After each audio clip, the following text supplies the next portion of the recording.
భారతీయ ఛానల్కి స్వాగతం. జై శ్రీరామ్, హర మహాదేవ్. రాహుల్ గాంధీ అతను అర్జెంటుగా యూకే పరిగెట్టాడు.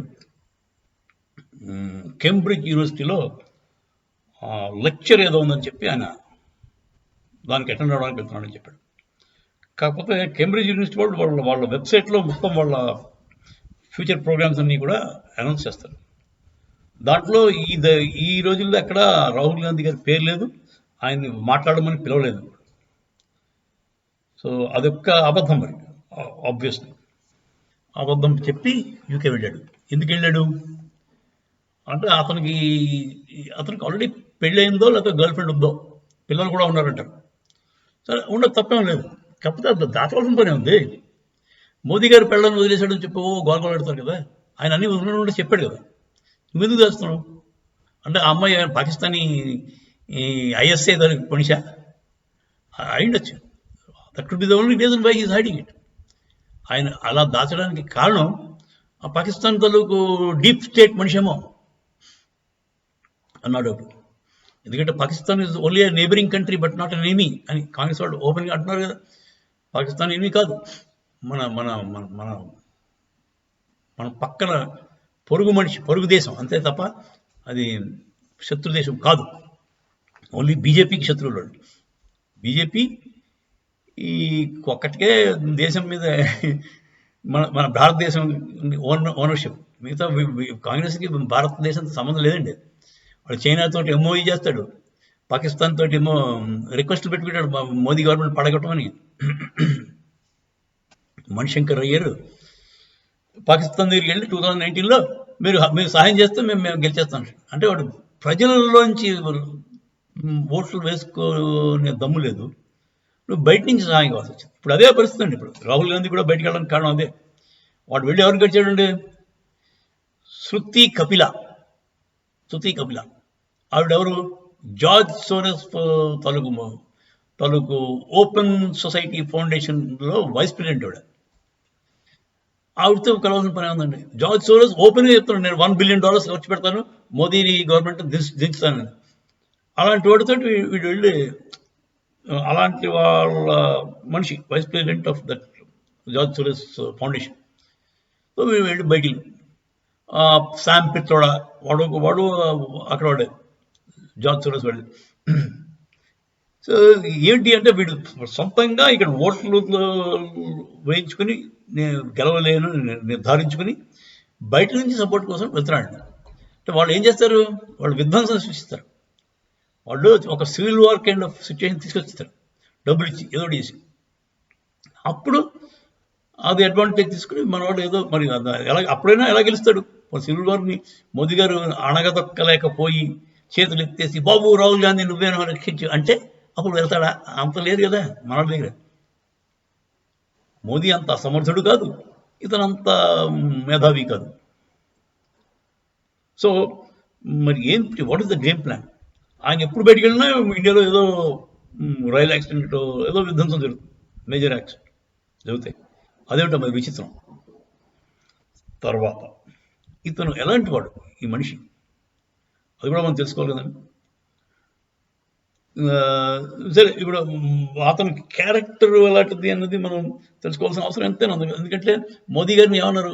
ఆ రైట్స్ అన్నిటికీ ఇతనే కారణం. హిందువులేమో వెళ్ళి కోసేశారు సాయిబుల్ని. దానికి కారణం మోదీ గారే. గుజరాత్ చీఫ్ మినిస్టర్గా ఉండి అతను పోలీసు వాళ్ళని దగ్గర పెట్టుకుని ఆర్మీ కాదు పోలీసు వాళ్ళందరినీ పెట్టి చేయించాడు అని చెప్పి ఆరోపణ చేశారు. దానికి బోల్డ్ కేసులు పెట్టారు. ఆ కేసులన్నిటికీ పాపం అతను ప్రతిదానికి అటెండ్ అయ్యారు మోదీ గారు. అందరూ క్లీన్ చిట్ ఇచ్చారు,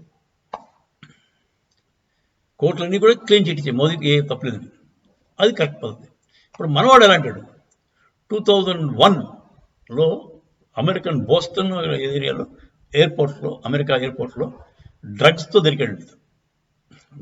దొరికితే అది అప్పుడు సోనియా గాంధీ గారు వాజ్పేయితో మాట్లాడితే వాజ్పేయి గారు వెంటనే మన కుర్రాడు వాడికి ఎట్టి పరిస్థితితో సపోర్ట్ ఇవ్వాలని చెప్పేసి ఆయన వెంటనే ఫోన్ చేసి డిప్లొమాటిక్గా బయటకు రాకొచ్చారు. ఇది ఫేక్ న్యూస్ అని చెప్పి చాలా పేపర్లు చెప్తాయండి. ఇప్పుడు చూసారనుకోండి, ఇది 5 to 6 years back it was not fake news. ఇప్పుడు సడన్గా ఫేక్ న్యూస్ అయిపోయిందండి. I saw this in 2005 and 2006. It was proper good genuine news. ఇప్పుడు సడన్గా ఇది ఫేక్ న్యూస్ అయిపోయింది. హిందూ పేపర్లో ఫేక్ న్యూస్ అంటే కింద ఇది ఫేక్ న్యూస్ అట అన్నా. సరే, ఇది వాళ్ళ సిగ్గు చలనం లేని పార్టీ అంటే అదేనండి. వాజ్పేయి గారు నిజంగా ఉదార స్వభావమైన మనిషి. ఆయన గ్యారంటీ హెల్ప్ చేశాడు. వాళ్ళు లేకపోతే అమెరికాలో డ్రగ్స్తో పట్టుబడడం అంటే చాలా పెద్ద క్రైమ్. ఒక 5-6 ఏళ్ళు వేస్తారు లోపల, దిక్కు దివాణం ఉండదు చెప్పుకోవడానికి. అలాంటి కేసు నుంచి వీడు మావాడు, మా సొంత మనిషి అని డిప్లొమాటిక్గా వెళ్ళి బయటకు రప్పించాడు. దాన్ని ఇప్పుడు ఫేక్ న్యూస్ కింద పేపర్లో అన్నింటిలో జాగ్రత్తగా డబ్బులు ఇచ్చి రాయించుకున్నాను. ఓ 10-15 పేపర్లో మీకు ఫేక్ న్యూస్ అని వస్తుంది. ఓకే, అది బాగా, అది ఫేక్ న్యూస్ పోదాం. 2011 March 1 ఏం జరిగిందండి? సుకన్యాదేవి సింగ్ అని ఒక చిన్న అమ్మాయి. ఆ అమ్మాయి మా రాహుల్ గాంధీ గారికి మంచి అభిమాని. ఆవిడ రాహుల్ గాంధీకి ఇటలీ నుంచి ఒక 2-3 ఫండ్స్ వచ్చారు. ఇప్పుడు కాంగ్రెస్ కార్యాలయంలో ఈవిడ కూడా అప్పుడు వెళ్ళింది. వెళ్తే ఆ రోజు రాత్రి గ్యాంగ్ రేప్కి గురి అయింది అని అంటారు. మరి తృణమూల్ కాంగ్రెస్ వాళ్ళు ఆడవాళ్ళు కూడా అలాంటి రేప్ ప్రూఫ్ ఏది, నువ్వు వీడియో తీసావా అడుగుతారు. సరే, ప్రూఫ్ ఆఫ్ ద పుడింగ్ ఏంటంటే దీంట్లో ఆ మన్నాడు నుంచి పిల్ల కనబడలేదండి. Sukanya Singh is no more, she is not there. ఆవిడ ఆధార్ కార్డు లేదు, ఏమీ లేదు, మరి ఓటర్ల జాబితాలో నుంచి లేదు ఆవిడ. ఆవిడ లేపేశారు. పోనీ ఆవిడ లేపేస్తే లేపారు. ఆవిడకి ఒక అమ్మ, మా నాన్న ఇద్దరు ఉన్నారు.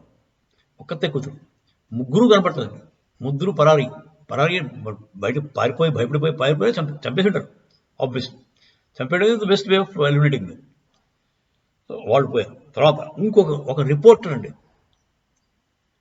వాడు ఈ కేసు మొన్నడు వాళ్ళ నాన్నగారితో వాళ్ళతో మాట్లాడి రిపోర్ట్ చేయబోతే వాడు కనపడుతుంది. అలా ఉంటుంది. సో ఇప్పుడు అందు గురించి అది ఫేక్ న్యూస్ అని ఎక్కడ ఉండదండి. మీరు కొట్టండి, కోర్టులో కేసు కూడా పడిందండి దీనికి. సుకన్యాదేవి సింగ్కిను రాహుల్ గాంధీకి March 1, 2011 Indian High Court sent a notice to Rahul Gandhi about the whereabouts of a young girl, Sukanya Singh Aka Sukanya Devi, who went missing after meeting Rahul Gandhi. Kishore Samrita, a former party legislator, accused Rahul and his foreigner friends of allegedly assaulting Sukanya Singh. ఇది court notice జారీ చేసింది. మరి ఏమైందన్న case? మరి అమిత్ షా మీద కేసులు అయ్యాయి, మన మోదీ గారి మీద పెద్ద పెద్ద కేసులు పెట్టారు, చాలా హెరాస్ చేశారు. అన్నిటికీ వాళ్ళిద్దరూ హాజరయ్యారు. వాళ్ళని అరెస్ట్ అయ్యాడు అమిత్ షా. అయితే అమిత్ షాని బెదిరించారు, నువ్వు మోదీకి అగేన్స్ట్గా సాక్ష్యం చెప్తావా లేదా చంపేయమంటావా. అయినా కూడా వాళ్ళు తట్టుకుని బయటకు వచ్చారు. మరి ఈ రాహుల్ గాంధీకి ఏమైంది కేసు? సుకన్యా సింగ్ గురించి ఎవడు చెప్పడా, ఎప్పుడు మాట్లాడు. కాంగ్రెస్ వాళ్ళకి సిగ్గు శరణం లేదండి, ఏదో పార్టీ మనిషి వర్కర్స్కి అందరికీ.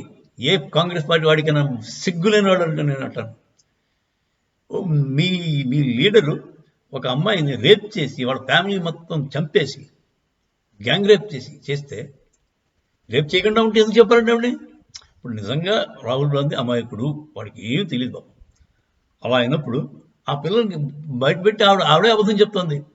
ఇప్పుడు పొలిటికల్ లీడర్స్ పెద్ద ఎదుగుతుంటే ఎవరో అమ్మాయి వచ్చి నా మీద అత్యాచారం చేసి చెప్పడానికి అవకాశం ఉందండి, తప్పలేదు. అది జరుగుతున్నాయి ఈ రోజుల్లో. ఆడవాళ్ళు కూడా బలి తెగించాడు. అలాంటప్పుడు ధైర్యంగా ఫేస్ చేయాలి కదా. అంత ఆవిడ్ని, వాడి తండ్రిని, తల్లిని చంపేయడం ఎందుకు? ఆ రిపోర్ట్ చేసి రిపోర్టర్ కనపడలేదు. అంత చక్కగా ఉంటుందండి కాంగ్రెస్ పాలన. ఇప్పుడు ఇలాంటి వాడిని మీరు లీడర్ కింద ఎంచుకుంటారా? ఒక రేపిస్ట్, ఒక డ్రగ్ అడిక్ట్, వీడు నేపాల్ వెళ్ళిపోతాడు కొన్నాళ్ళు. నేపాల్ వెళ్ళిపోయి హుక్కా పార్టీలో అవుతాడు. అక్కడ హుక్కా పార్టీ మధ్యలో నేపాల్ వెళ్ళిపోతాడు. పాపం టెన్షన్ తట్టుకోలేదు. హుక్కా పార్టీ, మందు పార్టీలు అయిపోతాయి. అప్పుడు మంచి హుషారుగా బయటకు వస్తాడు. Is a known drug addict. మన ఇమ్రాన్ ఖాన్ అలా డ్రగ్ అడిక్ట్. మీకు ఎవడో కెనడా ప్రెసిడెంట్ కూడా అలాంటి they are all drug addicts. So ఈ ఒక డ్రగ్ అడిక్ట్ని మీరు లీడర్ కింద పెట్టుకుంటే ఏమవుతారు? ఇప్పుడు జెలెన్స్కీని పెట్టుకున్నారు, ఉక్రెయిన్ వాళ్ళు, మహా డెవలప్డ్ కంట్రీ, మనకంటే ఎన్నో రెట్లు ముందుండేది. మన పిల్లలందరూ అక్కడికి వెళ్ళి మెడిసిన్ చదువుకున్నారు. అలాంటి దేశం ఇప్పుడు ఎలా ఉంది? Simple reason, they elected A buffoon as a prime minister. ఒక విదూషకుడు, ఒక అంటే కమెడియన్ పెట్టుకుని మీరు పరిపాలిద్దాం అనుకుంటే, పరిపాలించమని చెప్తే వాడు ఏమవుతాడు? ఏం చేస్తాడు? మొత్తం అమ్మి పారేసాడు. వాడికి ఓన్లీ ఇంట్రెస్ట్ డబ్బులు ఎలా వస్తాయి? వార్ వేసి వస్తాయి. ఈ నాటో కంట్రీ ఏంటి ఆర్మ్స్ అమ్యునిషన్ సప్లై చేస్తే అవి తీసుకుని దొంగతనంగా అమ్ముకునేవాడు. అంత నీచుడు. దాంట్లో కొన్ని వెళ్ళి అక్కడ హమాస్ వాళ్ళ దగ్గర తేలే. వీళ్ళు ఇచ్చిన ఆర్మ్స్ అండ్ అమ్యునిషన్స్ మీకు హమాస్ దగ్గర చేరే. ఇలాంటి వాళ్ళని మీరు 100 times 1000 times ఆలోచించాలండి. రాహుల్ గాంధీ సరైన వాడు కాదు. వాడు చెప్పేదంతా అబద్ధం. వాడు అమాయకుడు, ఉమ్మంగా మొహం ఉంటాడు, వాడు అంటే చాలా మంచివాడు అని అనుకోకండి. వాడు ఈజ్ రోగ్ ఇన్ డిస్గైజ్. వాడు రియలైజ్ దట్ ఓట్స్తో గెలవడం కష్టం అని అతనికి అర్థమైపోయింది. బీజేపీని ఓట్లతో గెలవడం ఇంపాసిబుల్ అని అర్థమైపోయింది. దాంతో ఏం చేస్తున్నాడు? చైనా దగ్గరికి, చైనాతో ఎంఓయూ ఉంది కదండి మనడికి, మెమరాండమ్ ఆఫ్ అండర్స్టాండింగ్. చైనా వాడు ఫండ్స్ ఇస్తాడు గ్యారంటీ. జార్జ్ సోరోస్ వాడు $1 billion ఖర్చు పెడతాను మోదీ గవర్నమెంట్ టాపుల్ చేయాలని. వాళ్ళందరినీ కలుపుకొని మోదీని ఎలాగోలాగా పడగొట్టాలి. ఎలా పడగొట్టాలి? విధ్వంసం క్రియేట్ చేయాలి. మన దేశంలో అలజడి క్రియేట్ చేయాలి, రయోట్స్ క్రియేట్ చేయాలి. దాన్ని తట్టుకోలేక ప్రజలందరూ విరక్తి చెంది అబ్బో రాహుల్ గాంధీ అంటే బాగుంటుంది, కాంగ్రెస్ ఉంటేనే బాగుంటుందని చెప్పి గెలిపిస్తారు. ఎందుకంటే వాజ్పేయి గారు ఓపెన్గా పార్లమెంట్లో మాట్లాడిన స్పీచ్లో చెప్పారు, కాంగ్రెస్ పార్టీ పవర్లో ఉంటే కంటే అపోజిషన్లో ఉంటే చాలా ప్రమాదకరంగా ఉంటుంది. అంటే అతని ఉద్దేశం మీకు అర్థమైపోయింది కదా. కాంగ్రెస్ పవర్లో లేకపోతే పవర్ కోసమని వాళ్ళు భయంకరమైన ఉపద్రవాలు సృష్టిస్తారు మన దేశంలో. వాళ్ళకి దేశం మీద భక్తి లేదండి, మనుషులు అక్కర్లేదండి. మనుషులు ఎంతమంది వచ్చినాడు లెక్కలేదు. గాంధీ గారు, నెహ్రూ 10 లక్షల మంది మన హిందువులు ఓతకోతకు గురయ్యి వస్తుంటే గాంధీ ఏమన్నాడు? మీరు హిందువులందరూ నాశనం అయిపోయినా పర్వాలేదన్నాడు. అహింస చాటండి, అహింసగా చాటి హిందువులందరూ వాళ్ళకి తలకాయలు ఇచ్చేయమన్నాడు. తలకాయలు ఇచ్చేసి సాహిబ్ దగ్గర నరికించేసుకోండి, అప్పుడు అందరికీ తెలుస్తుంది హిందువులు ఎంత గొప్పవాళ్ళు. ఈయన వాడు మనిషా? వాడు దుర్మార్గుడండి, అమాయకుడు కాదు, మూర్ఖుడు కాదు. గాంధీ ప్రమాదకరమైన మనిషి. మన స్వతంత్రం రక్తపు చుక్క లేకుండా వచ్చింది అన్న వాడు పరమ దొంగ. అది కరెక్ట్ కాదు. 10 లక్షల మంది చచ్చిపోయారు పార్టిషన్లో, మోస్ట్లీ హిందూస్. మనం ఇప్పటికీ కళ్ళు తెరుచుకోకపోతే మన జాతిని ఎవ్వరూ రక్షించలేరండి. హిందూ జాతి ఇప్పటికైనా కళ్ళు తెరుచుకోవాలి. తెలుసుకోండి, హిస్టరీ ఏమైందో తెలుసుకోండి, కొంచెం చదవండి. చదివి అది రిపీట్ అవ్వడానికి అవకాశం ఎప్పుడూ ఉంటుందని తెలుసుకోండి.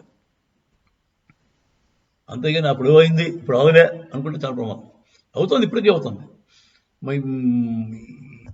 అది అక్కడ సంతోష్ ఖనీలో ఏమవుతుంది? సందేశ్ ఖనీ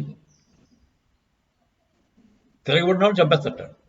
2 RSS కార్యకర్తలను చంపేశాడు ఆ రాక్షసుడు. సో మనం అర్జెంటుగా రాహుల్ గాంధీ గారి గురించి ఫుల్ ఇన్ఫర్మేషన్ బయటపెట్టి ఆయన గురించి తెలుసుకోవాల్సిన అవసరం ఎంతైనా ఉందండి. You should know what you are in for. If this guy becomes the Prime Minister of India, what kind of trouble would we be in? India will go to dogs. I can assure you that.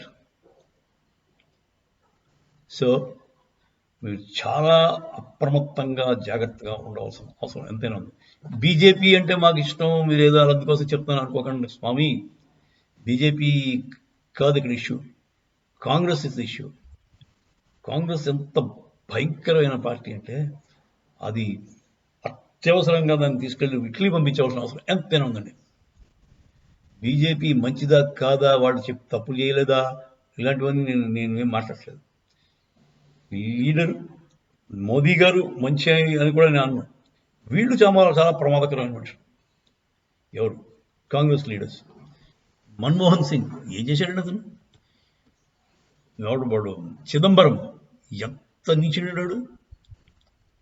ఇలాంటి వాళ్ళందరూ వెళ్తే వాడు మణిశంకర్ అయ్యారు, ఎవడు శశి తరూరు, వీళ్ళు మంచి మంచి డిగ్రీలు ఉండొచ్చు, మంచి ఇంగ్లీష్ మాట్లాడచ్చు, కానీ వాళ్ళలాంటి అంటే తెలివి తక్కువ అన్నారు. శశి తరూరు మూర్ఖుడు కాకపోతే వాడికి కనపట్లేదా ఏమవుతుందో? వాడు అప్పుడప్పుడు చెప్తాడు, బాబు మోదీ బాగా చేస్తున్నాడు, ఈజ్ గుడ్. కాకపోతే ఇంగ్లీష్ చదువు పెద్ద కేంబ్రిడ్జ్ డిగ్రీ ఉన్నంత మాత్రాన మంచి లీడర్ అవుతాడని మీరు భ్రమపడకండి. మంచి లీడరు గ్రాస్ రూట్ లెవెల్ నుంచి, చిన్నప్పటి నుంచి దేశం కోసమే బతికి, దేశం కోసమే పుట్టి, దేశం కోసమే పెరిగిన వాజ్పేయి గారు, మోదీ గారు, అలాంటి వాళ్ళు దే ఆర్ గ్రేట్ లీడర్స్. వాళ్ళకి ఇంకో వ్యాపకం లేదండి. పొద్దున వేస్తే దేశం దానికి ఏం చేయాలి, దానికి మంచి ఎలా చేయాలి, అదే ఏకాగ్ర చిత్తంతో ఉంటారు. పెళ్లి చేసుకుని ఇంకోటి పెళ్ళం వెనక తిరిగి నెహ్రూ వాళ్ళకి ఏముంటుందండి దేశం మీద భక్తి? నీకు పెళ్ళాన్ని వదిలేసావు, నువ్వేమో మౌంట్ బ్యాటన్ గడి మౌంట్ బాటమ్ గడి పెళ్ళం వెనకాల తిరుగుతావు. ఎవరు పడితే వాళ్ళు ఏ పిల్లలు పడితే వెనకాల వెళ్ళిపోతావు కుక్కలా. నీకు దేశం మీద ఏముంటుంది? అదే పరిస్థితి మనవాడు కూడా, రాహుల్ గాంధీ సేమ్ క్యారెక్టర్. ఇప్పుడు గర్ల్ ఫ్రెండ్ అక్కడెక్కడో పెట్టుకుంటాడు, వెళ్తాడు సీక్రెట్గా. ఎందుకు భయం ఏంటి? ఎందుకు భయపడుతున్నాడు? ధైర్యంగా చెప్పలేడా పెళ్ళయిందని? అలాంటి లీడర్ పెట్టుకుంటారా మీరు? దొంగ లాంటి లీడర్ పెట్టుకుంటారా మీరు? ఆలోచించండి. ఆలోచించడమే కాదు, దృఢమైన నిశ్చయం చేసుకోండి. ఇవాళ నుంచి బీజేపీ మీద కోపం ఉండొచ్చు, కానీ కాంగ్రెస్ మీద దగ్గర జోలికి మాత్రం వెళ్ళకండి. ప్రస్తుతానికి బీజేపీకి ఆల్టర్నేటివ్ ఇంకేది లేదు కనుక ఇంకొక నేషనలిస్ట్ పార్టీ తయారు చేసుకోండి మీరు కావాలంటే. మంచి ప్రతిష్టమైన దేశభక్తి గల ఆల్టర్నేటివ్ పార్టీ ఉంటే మంచిదే, చాలా మంచిది. ఇప్పుడు ఎవరు మన జయప్రకాష్ నారాయణ గారు ఉన్నారు, ఇప్పుడు అతను మన జేడి లక్ష్మీనారాయణ ఉన్నాడు. ఎక్సలెంట్ గైజ్ ఉన్నారు, లేకపోలేదు గుడ్డుపోలేదు దేశం. మన ఆంధ్రాలో వీళ్ళు జేడి లక్ష్మీనారాయణ, జయప్రకాష్ నారాయణ గారు మంచి మేధావులు ఉన్నారు, తెలివిన వాళ్ళు, అడ్మినిస్ట్రేషన్లో ఎక్స్పీరియన్స్ ఉన్నవాళ్ళు, ఐఏఎస్ ఐపీఎస్ చేసిన వాళ్ళు, దేశభక్తి ఉన్నవాళ్ళు మెయిన్. అలాంటి వాళ్ళని ప్రోత్సహిద్దాం, తప్పులేదు. అంతేగాని for heaven's sake no fully about Congress party and its leaders. Rahul Gandhi అమాయకుడు, పాపం నోట్లో ఏలిడితే కొరకలేడు, ఎంత చక్కగా ఉన్నాడు చూడండి అని వేరువేదగౌలు నమ్మకండి. Is the treacherous guy, is most dishonest, rapist. చూడండి, you check. If you think I'm wrong, you check. Sukanyadevi Singh, ఆవిడ ఏమైపోయింది? ఆ కేసు ఏమైపోయింది? కొంచెం డిగ్ చేయాలి కదా. కాంగ్రెస్ వాళ్ళలాగా వీళ్ళు మన బీజేపీ వాళ్ళు రివెంజ్ఫుల్గా ఉంటారండి. బీజేపీ రాగానే ఆ కేసుని బయటికి ఎందుకు లాగలేదు? చిల్లర కేసులు మనకి ఎందుకు? జెంటిల్మెన్ అండి వీళ్ళు. మోదీ, అమిత్ షా వీళ్ళంతా కూడా kind of gentlemen. They don't hit below the belt. అదండి. సో మీరందరూ మీకు అర్థమైపోయి ఉంటుంది. క్రాస్ చెక్ చేసుకోండి. నేనే నిజాలు చెప్తున్నాను, నేను ఎప్పుడు చెప్పను. You can always check. Check చేసి మీ నిర్ణయానికి మీరు రండి. చేసి తీరా. హర హర మాదే.